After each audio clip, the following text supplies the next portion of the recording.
ప్రభువైన యేసుక్రీస్తు నామములో మీకు అందరికీ ఆశీర్వాదము కలుగునుగాక. ఆమేన్. పరిశుద్ధ గ్రంథములో దేవుని వాక్యమును ధ్యానించుకుందాం. 91వ కీర్తన 10-11 వచనములు. నీకు అపాయమేమీ రాదు, ఏ తెగులును నీ గుడారము సమీపించదు, నీ మార్గములన్నిటిలో నిన్ను కాపాడుటకు ఆయన నిన్ను గూర్చి తన దూతలకు ఆజ్ఞాపించును.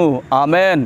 ప్రియమైన వాళ్ళరా, నీకు అపాయమేమీ రాదు, ఏ తెగులు కూడా నీ గుడారాన్ని సమీపించదు. మనము పలు విధములుగా ఆలోచన కలిగి ఉంటాం. నా పిల్లలకు బాలేదు, నాకు బాగలేదు, నా గుడారానికి ఒక తెగులు వచ్చిందే అని చెప్పి బాధపడుతూ ఉంటాం. నీకట అపాయమేమీ రాదట, ఏ తెగులు కూడా నీ గుడారము సమీపించదు. గుడారము అంటే మనం ఉన్నటువంటి ఇల్లు కాదండి. గుడారం అంటే ఈ హృదయము దేవునికి ఒక గుడారము. ఈ గుడారానికి ఏ అపాయము కలగదు, ఏ తెగులు సమీపించదు. యెహోవాయే నిత్యము మనకు అండగా ఉంటాడు.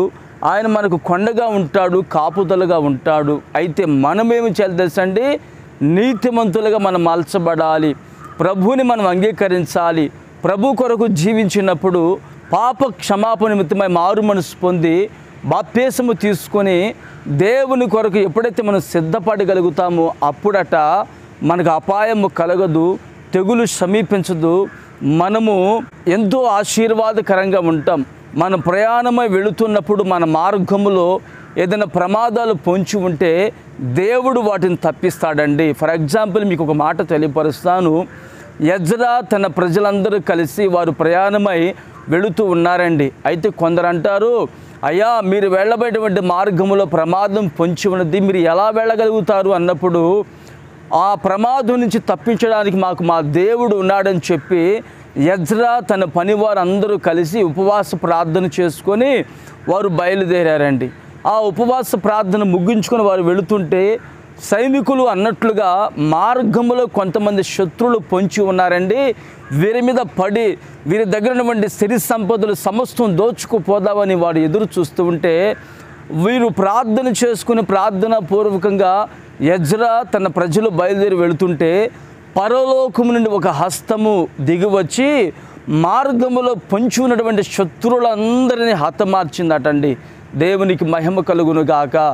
అంటే ఎజ్రా తన ప్రజలు వెళుతున్నటువంటి ఆ కార్యము నిమిత్తమై దేవుని దూత, దేవుని యొక్క కాపుదల వారికి విస్తారంగా ఉన్నది గనుక వారికి ఏ అపాయము కలుగలేదు. వారు దేవుని మార్గం నిలిచి ఉన్నారు.